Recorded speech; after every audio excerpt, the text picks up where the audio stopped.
இன்னைக்குதான் சென்னையில் நாட்டிலேயே முதன்முறையாக பொது போக்குவரத்தை மொத்தமாக ஒரே செயலியில் பயன்படுத்தும் ஒரு பயண புரட்சி திட்டம் அறிமுகப்படுத்தப்பட்டிருக்கிறது. சென்னை மாநகர மக்களின் பொது போக்குவரத்தை எளிதாக்கும் வகையில் சென்னை ஒன் என்ற மொபைல் செயலி இன்று முதல் அமலுக்கு வருகிறது. இது இந்தியாவில் முதல் ஒருங்கிணைந்த பொது போக்குவரத்து செயலியாக அறிமுகப்படுத்தப்பட்டிருக்கிறது. சென்னை மாநகரில் இதன் மூலமாக பேருந்து, ரயில், மெட்ரோ ரயில், புறநகர் ரயில், ஆட்டோ மற்றும் கேப், டாக்ஸி உள்ளிட்ட அனைத்தையும் ஒரே செயலியின் மூலமாக இணைத்து பயணிகள் டிக்கெட்டை பெறும் வகையில் எளிதான முறையில் பொது போக்குவரத்தை பயன்படுத்துவதற்காக ஒரு புரட்சிகரமான பொது போக்குவரத்து செயலி தமிழகத்தில், அதுவும் சென்னையில் இன்று அறிமுகப்படுத்தப்பட்டிருக்கிறது.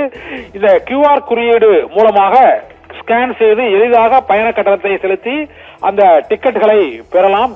மேலும் டிஜிட்டல் டிக்கெட் முன்பதிவில் இந்த நகர பேருந்துகளில் எந்த பேருந்து நிறுத்தத்திலிருந்து எந்த நிறுத்தம் வரை பயணிக்க வேண்டும் என்பதை தேர்வு செய்து டிக்கெட்டுகளை முன்பதிவு செய்யலாம். கூகுள் பே மற்றும் போன்பே, பேடிஎம் போன்ற UPI செயலிகள் மூலமாக உடனடியாக பணம் செலுத்தி இந்த டிக்கெட்டுகளை பெற முடியும். சுற்றுலா தலங்களுக்கு பேருந்து, ரயில் அல்லது ஆட்டோ மூலம் எவ்வாறு செல்வது என்பதையும் இந்த சென்னை ஒன் செயலி மூலமாக பயணிகள் பெற்றுக் கொள்ளலாம். மாநகர பேருந்து கழகத்தில் சுமார் 6000 பேருந்து நிறுத்தங்கள், 680 வழித்தளங்கள் மற்றும் 3500 பேருந்துகள் பற்றிய துல்லியமான தகவல்களுடன் இந்த செயலி உருவாக்கப்பட்டிருக்கிறது.